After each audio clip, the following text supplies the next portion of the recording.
ఓం నమ శివాయ. ఓం నమో నారాయణాయ.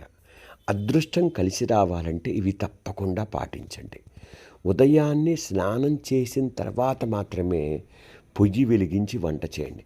మాకు కుదరదండి, పొద్దున్నే స్నానం చేయాలంటే చాలా పనులుంటాయి, దైనందిన కార్యక్రమాలు మళ్ళీ ఇబ్బంది పడతా ఉంటే గనక, మరి స్నానం చేసి వంట చేసిన తర్వాత మళ్ళీ అవకాశం ఉంటే, చిరాకుంటే మరి ఇంకోసారి స్నానం చేయవచ్చు.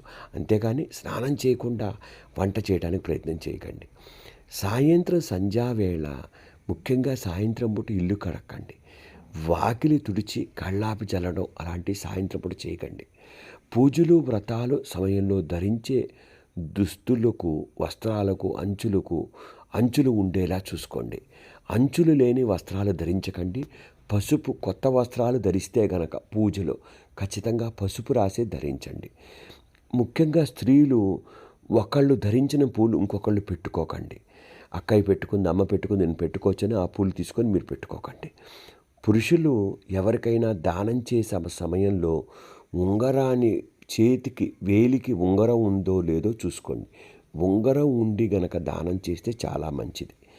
వడ్డన సమయంలో అన్నం, నెయ్యి, ఉప్పును చేతితో నేరుగా తాకి వడ్డన చేయరాదండి. ఎట్టి పరిస్థితుల్లో చాలామంది చేత్తో చేస్తుంటారండి. అన్నం కానీ, నెయ్యి కానీ, ఉప్పును కానీ వాటిని చేత్తో తాకి వడ్డన చేయకండి. చాలా చాలా బాగుంటుంది. ఇవి పాటించండి.